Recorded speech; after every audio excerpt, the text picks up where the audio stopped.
সম্মানিত খামারি ও কৃষক ভাইরা, আসসালামু আলাইকুম। আপনারা যে যেখান থেকে আমার এই ভিডিওটি দেখতে পারতেছেন, আমি সবাইকে জানাই ঘাসের মেলা কৃষি খামারের পক্ষ থেকে আন্তরিক শুভেচ্ছা এবং অভিনন্দন।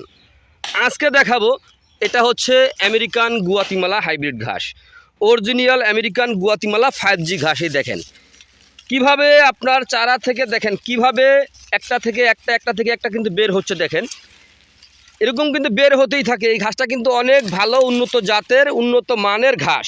এটা হচ্ছে আমেরিকা থেকে আমাদের বাংলাদেশে এসেছে। এই বিদায় আমেরিকার একটি শহরের নাম হচ্ছে গুয়াতিমালা শহর। এই বিদায় এই ঘাসটার নামকরণ করা হয়েছে গুয়াতিমালা ঘাস। এই ঘাসের আপনার কী রোপণ করবেন, দেখেন এই ঘাসের কাটিংও হয়ে থাকে অথবা চারাও হয়ে থাকে। এখানে আমার কাটিং নাই, এখানে রয়েছে শুধু চারা।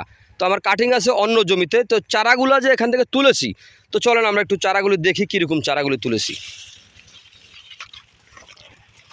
এই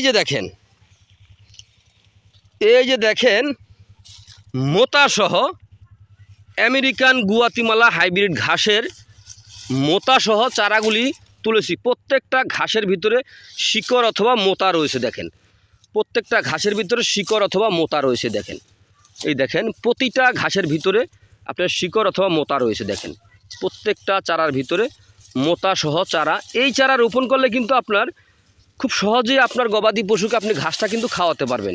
এগুলো হচ্ছে মোতাসহ চারাই। দেখেন মোতাসহ চারা। এই ভাইর হলেও ভাগ্যটা অনেক ভালো। আমরা কিন্তু চারাগুলি দেই একটা করে, কিন্তু এটার ভিতরে দেখেন এই চারাটার ভিতরে এই অলরেডি কিন্তু দুটা কিন্তু আপনার চারা কিন্তু অলরেডি হয়ে গেছে। এটা জেতা হলে কিন্তু আপনার খুব দ্রুত গতিতে কিন্তু ঘাসটা কিন্তু হয়ে যাবে। দেখেন মোতাসহ চারা। তো এই মোতাসহ চারা আমরা সারা বাংলাদেশে ডেলিভারি দিয়ে থাকি। যেমন আপনার এই আমেরিকান গুয়াতিমালা হাইব্রিড ঘাসের কাটিং অথবা চারা দোনোটাই আমাদের কাছে পাওয়া যায়। অথবা আপনার জারা ওয়ান হাইব্রিড ঘাস, ইন্দোনেশিয়ান স্মার্ট নেপিয়ার ঘাস, তাইওয়ান হাইব্রিড ঘাস, জার্মান অজানা সহ যে কোনো ধরনের ঘাসের কাটিংয়ের জন্য আমার স্ক্রিনে দেওয়া নাম্বারে যোগাযোগ করবেন। এই যে আমেরিকান গুয়াতিমালা ঘাসের একটি কথা না বললেই নয়, এই আমেরিকান গুয়াতিমালা ঘাসের কিন্তু আপনার ফুল হয় না প্লাস এই ঘাসের কোনো বিচি হয় না। কেউ যদি এই ঘাসের বিচি সংগ্রহ করেন তাহলে কিন্তু আপনারা ধরা খেয়ে যাবেন, কারণ এই ঘাসের ফুল অথবা বিচি দুইটার একটাও হয় না। তো আপনারা যদি এই ঘাসের বিচি রোপণ করেন তাহলে কিন্তু আপনারা ধরা খেয়ে যাবেন। এই ঘাসের বিচির পরিবর্তে, মানে এই ঘাসের বিচি তো হয়ই না, কাটিংয়ের পরিবর্তে বলে যে বিচি পাওয়া যায়।